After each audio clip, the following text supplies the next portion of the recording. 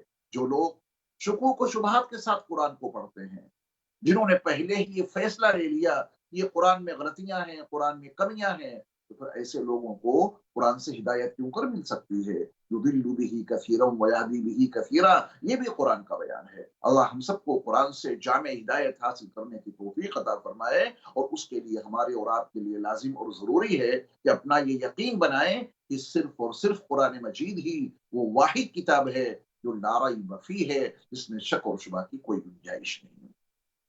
ہدی للمتقین، یہ کتاب قرآن مجید متقیوں کے لیے ہدایت کا ذریعہ ہے۔ قرآن مجید کی ایک صفت اللہ نے ہدی للناس بھی بیان فرمائی۔ یہ قرآن دنیا کے تمام انسانوں کے لیے ہدایت کا ذریعہ ہے۔ آپ نبی کریم صلی اللہ علیہ وسلم کے اولین مخاطبین کا تجزیہ کیجئے، جائزہ لیجئے۔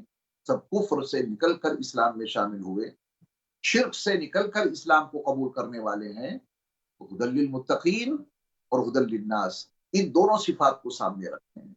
جو لوگ قرآن سے ہدایت حاصل کرنا چاہتے ہیں، وہ کسی بھی خطے سے تعلق رکھتے ہوں، ان کا عقیدہ کوئی بھی ہو، یہ قرآن ان کی رہبری اور رہنمائی ضرور کرے گا۔ یہ ہدی للناس بھی ہے اور ہدی للمتقین بھی ہے۔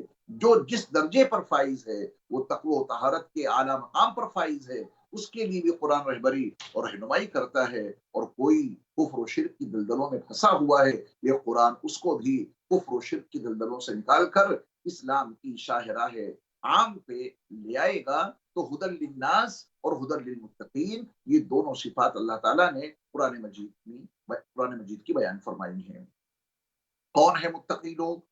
اللہ تعالیٰ نے کچھ صفات بیان کی ہیں متقیوں کی، اور ان صفات کو سامنے رکھ کر ہم اور آپ کوشش کریں کہ وہ صفات اعلیٰ درجے پہ ہمارے اور آپ کے اندر بھی پیدا ہو جائیں، تاکہ تقویٰ ہمارے اندر موجود رہے اور ہم قرآن کریم سے اکتساب فیض کرنے والے بن جائیں، ہم اور آپ قرآن مجید سے فائدہ اٹھانے والے مکمل طور پہ ثابت ہوں۔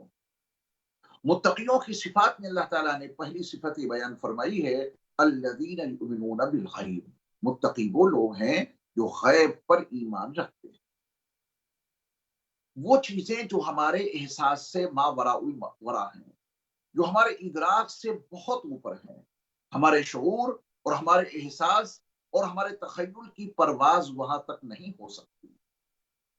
غیب کی جن باتوں پر ایمان لانے کا ہمیں اور آپ کو مکلف بنایا گیا ہے، وہاں تک رسائی صرف انبیاء کرام علیہ السلام کی ہوئی ہے۔ اللہ وہ غیبی حقائق اپنے نبیوں رسولوں پر اجاگر کرتا رہا، اور امت کو اس کا پابند بنایا گیا، ہر دور کے لوگوں کو، کہ تمہارے نبی نے جس غیبی حقیقت کا انکشاف کیا ہے اس پر ایمان لاؤ۔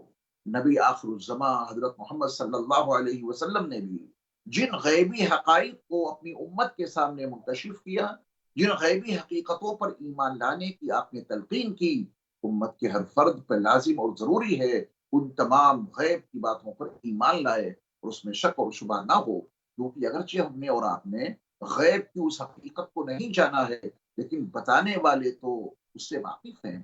الذین یؤمنون بالغیب، ان دیکھی باتوں پر ایمان لانا جو نبی علیہ الصلوۃ والسلام نے بتائی ہیں، ان پر ایمان لانا یہ ہماری اور آپ کی اپنی ذمہ داری ہے۔ غیب پر ایمان لائے بغیر ہم متقی نہیں بن سکتے۔ متقی بننے کے لیے پہلی قید اور پہلی شرط ہے ایمان، اور وہ ایمان بالغیب ہو۔ جو کچھ ہم نے اور آپ نے دیکھا اس پر ایمان لائیں، یہ مطلوب نہیں، بلکہ نبی نے غیب جو کچھ بتایا ہے اس پر ہم اور آپ ایمان لائیں۔ قبر میں کیا ہوگا نہ مجھے معلوم نہ آپ کو معلوم، لیکن نبی نے جو کچھ بتایا ہے اس پر ایمان لانا ضروری ہے۔ جنت کیسی ہے، جہنم کے ہولناک مناظر کیا ہے، نہ ہم نے دیکھے نہ آپ نے دیکھے، لیکن جنہوں نے بتایا ہے ان کی شان قرآن میں موجود ہے۔ یا ایھا النبی انا ارسلناک شاہدا ومبشرا ونذیرا وداعیا الی اللہ باذنہ وسراجا منیرا۔ اس لیے نبی آخر الزماں حضرت محمد صلی اللہ علیہ وسلم نے جن جن غیبی چیزوں کو ہمیں اور آپ کو بتایا، ہماری اور آپ کی مذہبی ذمہ داری ہے کہ ہم اور آپ اس پر ایمان لائیں۔ اور ایک جملہ یاد رکھیے گا، یہ انشاءاللہ بڑا مفید ثابت ہوگا۔ یہ یقین بنائیں کہ جہاں جس مقام پر تمام انسانی علوم کا خاتمہ ہو جاتا ہے، وہاں سے ایک نبی کے علم کا آغاز ہوتا ہے۔ جہاں تمام انسانی علوم ختم ہو جاتے ہیں، وہاں سے جب ایک نبی کے علم کا آغاز ہوتا ہے، تو پھر تو ہمارے اور آپ کے لیے لازم اور ضروری ہے کہ اپنے نبی آخر الزماں حضرت محمد صلی اللہ علیہ وسلم کی بتائی ہوئی ہر بات پر، جو ہمارے احساس، ہمارے ادراک، ہمارے شعور، ہمارے وجدان سے ماوراء الورا ہے، پہلی فرصت میں کہیں آمنا، ہم اس حقیقت پر، اس غیبی بات پر ایمان لائے جو کہ بتانے والے نبی آخر الزماں حضرت محمد صلی اللہ علیہ وسلم ہیں۔ تو متقیوں کی یہ پہلی صفت ہے۔ اللہ مجھے بھی اور آپ کو بھی کما حقہ ایمان بالغیب کی صفت سے مالا مال فرمائے۔ دوسری صفت متقیوں کی یہ ہے کہ وَيُقِيمُونَ الصَّلَاةَ، وہ نماز کو قائم کرتے ہیں۔ یعنی جو شخص نماز کو قائم نہ کرے، نمازوں کا اہتمام نہ کرے، تو وہ اعلیٰ درجے کا متقی نہیں ہو سکتا۔ متقیوں کی صفات میں یہ دوسری صفت ہے، الذین یؤمنون بالغیب۔ دوسری صفت ہے وَيُقِيمُونَ الصَّلَاةَ، جو نماز کو قائم کرتے ہیں۔ اللہ ہم سب کو پابندی اوقات کے ساتھ نمازیں ادا کرنے کی توفیق عطا فرمائے۔ اقامت الصلاۃ کے بغیر یہ انسان متقی نہیں بن سکتا۔ تیسری صفت اللہ تعالیٰ نے بیان فرمائی ہے کہ وَمِمَّا رَزَقْنَاهُمْ يُنْفِقُونَ، ہم نے ان کو جو کچھ عطا کیا ہے، ہم نے ان کو جو کچھ دیا ہے، اس میں سے کچھ نہ کچھ وہ اللہ کے راستے میں خرچ کرتے رہتے ہیں۔ ہمارے اور آپ کے پاس جو کچھ بھی ہے وہ ہمارا اور آپ کا کچھ بھی نہیں ہے، اس میں سے کوئی چیز حقیقت میں ہماری نہیں ہے۔ ہماری اور آپ کی حقیقت تو قرآن نے ان الفاظ میں اجاگر کی ہے، یا ایھا الناس انتم الفقراء الی اللہ، اے انسانو تم سب کے سب اللہ کی بارگاہ کے فقیر ہو۔ اپنے پورے وجود پر نظر دوڑائیں، اپنے پورے وجود کو دیکھیں، اس میں ہمارا اپنا کچھ نہیں، اور جو کچھ ہمیں اور آپ کو اپنے پاس دکھائی دیتا ہے یہ بھی ہمارا اور آپ کا نہیں۔ نہ کچھ لے کے آئے تھے، نہ ساتھ میں کچھ لے کر جائیں گے، یہ سب کچھ اللہ کی عطا ہے، یہ سب کچھ اللہ کا دیا ہوا ہے۔ اس لیے اللہ کے دیے ہوئے میں سے سب نہیں بلکہ کچھ اللہ کے راستے میں خرچ کریں، تبھی تقویٰ کی صفات حاصل ہو سکتی ہیں۔ اللہ تعالیٰ نے متقیوں کے تعارف میں یہ تیسری بات بتائی، وَمِمَّا رَزَقْنَاهُمْ يُنْفِقُونَ۔ تو پہلی صفت ہو گئی ایمان بالغیب، دوسری صفت ہو گئی نماز کو قائم کرنا، اور تیسری صفت ہو گئی اللہ کے عطا کردہ مال میں سے، اس کی دی ہوئی چیزوں میں سے کچھ اللہ کے راستے میں خرچ کرنا۔ چوتھی صفت اللہ تعالیٰ نے یہ بیان فرمائی کہ وَالَّذِينَ يُؤْمِنُونَ بِمَا أُنزِلَ إِلَيْكَ، میرے محبوب نبی آپ پر جو کچھ نازل کیا گیا اس پر وہ ایمان لائیں۔